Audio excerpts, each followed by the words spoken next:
জানি না কার মা নাই, কার আব্বা জান নাই, কে জানি রে মাও নাই, বাবাও নাই, কবরের বাসিন্দা হয়ে গেছে। আল্লাহ কত দূরে যায়, কত দূর খবর নেওয়া যায়। বাঁশ বাগানের নিচে, আম বাগানে, গোরস্থানে 3.5 হাত জমিনে মা ঘুমাইলো।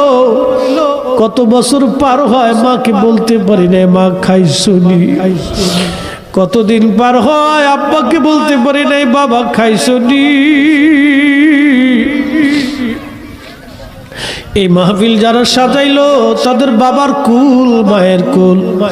মাহফিলে যারা টাকা পয়সা, শারীরিক শ্রম আর মেহনত দিয়ে সুন্দর বাগানে যারা সাহায্য করলো, তোমার হাবিবের ঈদে মিলাদুন নবীর মাহফিল, আল্লাহ মেহেরবানি করে তোমার হাবিবের ইজ্জতের খাতিরে সবার আপনজনদের কবরগুলি